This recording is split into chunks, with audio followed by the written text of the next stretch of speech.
தமிழக சட்டமன்ற தேர்தல் முடிவுகள் வெளியாகி 4 நாட்களாக நீடித்து வந்த அரசியல் முட்டுக்கட்டைக்கு இன்று மாலை ஒரு அதிரடி முடிவு எடுக்கப்பட உள்ளதாக தெரிவிச்சிருக்காங்க. இதுவரை மௌனம் காத்து வந்த தமிழக வெற்றிக்கழக தலைவர் விஜய் அவர்கள் தனது அரசியல் எதிரிகளை தகர்த்து மிகப்பெரிய ஒரு தியாகத்திற்கு தயாராகி விட்டதாக தகவல்கள் வெளியாகியிருக்கு. கடந்த மே 4ஆம் தேதி வெளியான தேர்தல் முடிவுகளில் 107 இடங்களில் பிடித்த விஜயின் தவிக தனி பெரும் கட்சியாக நின்றது. காங்கிரஸ் கட்சியின் 5 எம்எல்ஏக்களின் ஆதரவுடன் 112 இடங்களை அவர் கையில் வைத்திருந்தாலுமே 118 தொட முடியவில்லை. சபாநாயகர் பதவியை கழித்தால் 111 இடங்கள் மட்டுமே தவிக வம்சம் உள்ள நிலையில் மீதம் இருக்கக்கூடிய 7 இடங்கள் போதிய ஆதாரங்கள் இல்லை என ஆளுநர் தெரிவிச்சிருக்கார். விஜயின் கோரிக்கையை 2வது முறையாக அவர் நிராகரித்ததாகவும் சொல்லப்படுது. இந்த நிலையில் இழுபறியாக பயன்படுத்தப்பட்ட 59 இடங்களை வைத்திருக்கக்கூடிய திமுக 47 இடங்களை வைத்திருக்கக்கூடிய அதிமுகவிற்கு வெளியில் இருந்த ஆதரவு அளித்த எடப்பாடி பழனிசாமி மீண்டும் முதல்வராக ரகசிய திட்டம் தீட்டுவதாகவும் தகவல்கள் வெளியாகியிருக்காங்க. இந்த சூழ்நிலையில் திமுக அதிமுக கூட்டணியை தடுக்கவும் ஆளுநரின் கேள்விகளுக்கு முற்றுப்புள்ளி வைக்கவும் விஜய் இன்று மாலை ஒரு மெகா கூட்டணியை இறுதி செய்வதாக உறுதியாக தெரிவிச்சிருக்காரு. இது குறித்து நமது செய்தி நிறுவனத்திற்கு பிரத்யேக பேட்டிகள் அளித்து வந்த அரசியல் விமர்சனங்கள் தமிழக அரசியலை ஆதரிக்கக்கூடிய வகையில் ஒரு தகவலையும் பகிர்ந்திருக்காங்க. விஜய் இன்று மாலை விசிக சிபிஎம் மற்றும் சிபிஐ ஆகிய கட்சிகளுடன் தனது கூட்டணியை இறுதி செய்கிறார். இந்த ஆட்சி மாற்றத்தால் மிகப்பெரிய ஆச்சரியம் என்னவென்றால் விஜய் முதல்வர் பதவியை ஏற்கப் போவது இல்லை. மாறாக விசிக தலைவர் தொல் திருமாவளவன் அவர்கள் முதலமைச்சராக முன்மொழியை விஜய் சமர்த்தி விட்டதாக தகவல்கள் வெளியாகியிருக்கு. இது எந்த அளவிற்கு உண்மை என்று தெரியவில்லை. மேலும் அனுபவம் வாய்ந்த தவிக மூத்த தலைவர் செங்கோட்டையன் துணை முதலமைச்சராக பதவியேற்க வாய்ப்பு உள்ளதாகவும் தெரிவிக்கிறது.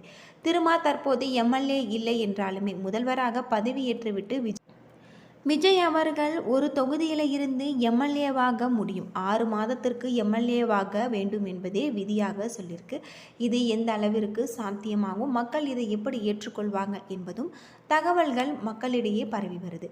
இந்த கணக்கெடுப்பின்படி ஆட்சியமைக்க தேவையான 118 இடங்களில் மெகா கூட்டணி துல்லியமாக எட்டுகிறது. சபாநாயகர் இல்லாமலேயே இந்த எண்ணிக்கையை அவர்களால் நிர்வகிக்க முடியும் என்பதால் ஆளுநரால் இனி இந்த கோரிக்கையை நிராகரிக்க முடியாது.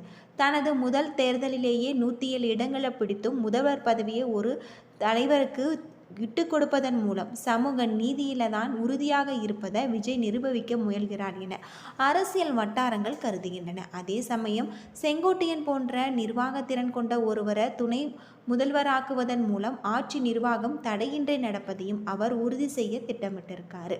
இதனால் விசிக இடதுசாரிகள் தவிகவை விட்டு போகாமல் இருப்பாங்க. விஜய் டென்ஷன் இல்லாமல் இருப்பாங்க.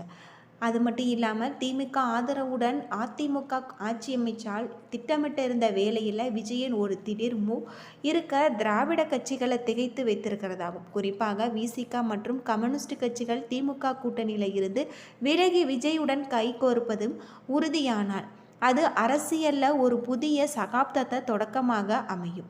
இன்று மாலை அதிகாரப்பூர்வமாக அறிவிப்பு வெளியாகும் பட்சத்தில் தமிழகத்தில் அடுத்த முதல்வராக தொல் திருமாவளவன் பதவி ஏற்பது உறுதியாகவும் இருக்குது அப்படின்னு சொல்லப்படுது.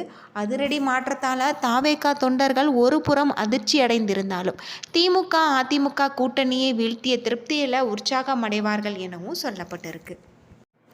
அரசியல் வரலாற்றில் இதுவரை கண்டிராத ஒரு மிகப்பெரிய அரசியல் முட்டுக்கட்டை மற்றும் திரைமறைவு நாடகங்கள் அரங்கேறி வருவதாகும். சட்டமன்ற தேர்தல் முடிவுகள் வெளியாகி பல நாட்கள் கடந்துமே ஆட்சி அமைப்பதில் நிலவக்கூடிய இழுபறி நீடித்து கொண்டே இருப்பது தமிழக மக்களிடையே பெரும் எதிர்பார்ப்பையும் அதே சமயம் ஒருவித பதட்டத்தையும் உருவாகி இருக்கு அப்படின்னே சொல்லலாம். குறிப்பாக திராவிட அரசியலின் இரு பெரும் துருவங்களாக திமுக மற்றும் அதிமுக ஆகிய கட்சிகள் தங்களுடைய நிஜமான வியூகங்களை மறைத்து வேறொரு ரகசிய திட்டத்தை செயல்படுத்தி வருகின்றாங்க என்ற கேள்வி தற்போது அரசியல் வட்டாரத்தில் சொல்லப்பட்டிருக்கு அப்படின்னே சொல்லலாம். தமிழக அரசியலில் இந்த இக்கட்டான சூழலில் இடதுசாரிகள் கட்சிகளின் சிபிஎம் மற்றும் சிபிஐ ஆகிய கட்சிகள் இன்று தனித்தனியே தங்களது உயர்மட்ட குழு கூட்டங்களை கூடியிருப்பதாகும்.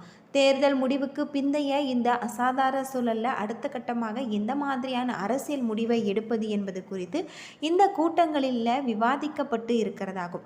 இதற்கிடையே விடுதலை சிறுத்தை கட்சியும் நாளை தங்களது கட்சி தலைமையின் அவசர கூட்டத்தை கூட்டியிருப்பதாகவும் சொல்லப்படுது.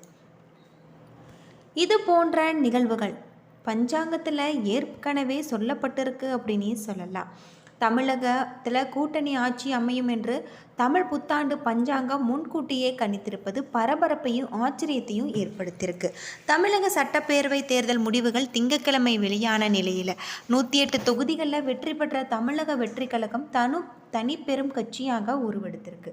ஆட்சியை இழந்த திமுக 59, அதிமுக 47, காங்கிரஸ் 5, பாமக 4 இப்படி தொகுதிகளில் வெற்றி பெற்றிருக்காங்க. ஆட்சி அமைப்பதற்கான பெரும்பான்மைக்கு 118 இடங்கள் தேவைப்படக்கூடிய நிலையில் காங்கிரஸ் கட்சி, இந்திய கம்யூனிஸ்ட், விசிக ஆகிய கட்சிகள் தாவேகா ஆதரவு கோரியிருக்காங்க. இந்த நிலையில் ஆட்சியமைக்க ஆதரவு கோரிய தாவேகா தலைவர் விஜய் கேட்டுக்கொண்டதின் பேரில் ஆட்சியமைக்க காங்கிரஸ் தேசிய தலைமை ஆதரவு தெரிவித்திருக்கிறதாகும். வரும் தேர்தல்களில் இந்த கூட்டணி தொடரும் எனவும், அதே நேரத்தில் இது மதவாத சக்திகளுக்கிடையே ஒருபொழுதும் கூட்டணி வைக்கக்கூடாது என்ற நிபந்தனையும் விதித்திருக்கு. தமிழ்நாட்டில் பேரவை தேர்தல்களுக்கு பரபரப்பு ஒரு வழியாக சற்று குறைந்த நிலையில் தாவேகா ஆட்சி அமைக்குமா, கூட்டணி ஆதரவு கிடைக்குமா என்ற சந்தேகங்கள் மத்தியில் காங்கிரஸ் கட்சியில் இருந்து 5 பேர் ஆதரவளித்ததாகவும் சொல்லப்படுது. இந்த நிலையில் சற்று வித்தியாசமான தமிழகத்தில் யார் ஆட்சி அமைப்பார் என்பதை பஞ்சாங்கம் கணித்திருக்கு. தமிழ் புத்தாண்டு பஞ்சாங்கத்தில் கூட்டணி ஆட்சி என சொல்லப்பட்டிருக்கு. அதாவது நிகழும் இந்த பராபர தமிழ் வருடத்தின் ஆற்காடு பஞ்சாங்கத்தில் ஆண்டு பலன்கள் வெளியிட்டிருக்கு. அந்த பஞ்சாங்கத்தில் இருக்கக்கூடிய பல கணிப்புகளின்படி வரும் தமிழ் வருடத்தில் உலகளாகிய அரசியலில் பல மாற்றங்கள் ஏற்படும். தமிழக சட்டப்பேரவை தேர்தல் முடிவுகளில் எதிர்பார்த்த வெற்றி யாருக்கு கிடைக்காது, கூட்டணி ஆட்சி தான் அமையும் என சொல்லப்பட்டிருக்கு. பலருக்குமே இது ஆச்சரியத்தை ஏற்படுத்தியிருக்கு. தாவேகா ஆட்சி அமைக்க காங்கிரஸ் கட்சியில் 5 எம்எல்ஏக்கள் இருக்காங்க. விஜய்க்கு ஆதரவு அளித்துள்ளதாகவும் தாவேகா உறுப்பினர்களின் எண்ணிக்கை 112ஆக உயர்ந்ததாகும். எனினுமே பெரும்பான்மையுடன் ஆட்சி அமைக்கும் தாவேகாக்கு இன்னும் 6 உறுப்பினர்கள் தேவைப்படுறாங்க. இந்த நிலையில் ஆளுநர் 2 நாட்களில் ஆதரவு உறுதி செய்யுமாறு அறிவுறுத்தியிருப்பதாகவும் வட்டாரங்களில் அறிவிக்கப்பட்டிருக்கு. இதனிடையில் விஜயால் பெரும்பான்மை உறுதி செய்ய முடியாத நிலையில் அரசமைப்பது தொடர்பாக திமுகவின் 2ஆம் கட்ட தலைவர்களுடன் அதிமுகவின் 2ஆம் கட்ட தலைவர்கள் பேச்சு நடத்தி புதிய கூட்டத்தை ஆட்சியமைக்கப் போகிறார்கள் என பல்வேறு சந்தேகங்கள் மக்களிடையே எழும்பி வருவதாகவும் சொல்லப்படுது. இந்த நிலையில் விஜய் முதலமைச்சராக ஆட்சியில் அமரப்போகிறாரா என்ற கேள்வி மக்களிடையே இது கேள்விக்குறியாகவே இருந்து வருது. அது மட்டும் இல்லாமல் இந்த 234 தொகுதிகளில் 107 தொகுதிகளில் தமிழக வெற்றி கழகம் வெற்றி பெற்றிருக்கு. இதனாலேயும் ஆட்சி அமைக்க முடியாத ஒரு வருத்தம் மக்களிடையே எழும்பி வருது. அடுத்த தமிழகத்தில் ஆட்சி அமைக்கப் போவது யார்? எதிர்பார்ப்பில் அரசியல் கட்சிகள் இருக்கிறதாகும். இதுபோல் தகவல்கள் வெளியாகி இருக்கு. ஏன்னா நண்பர்களே, இந்த வீடியோ உங்களுக்கு பயனுள்ள தகவலை தந்திருக்கும்னு நினைக்கிறேன். வீடியோ பிடிச்சிருந்தா லைக் பண்ணுங்கள், ஷேர் பண்ணுங்கள், கமெண்ட் பண்ணுங்கள். நன்றி நண்பர்களே.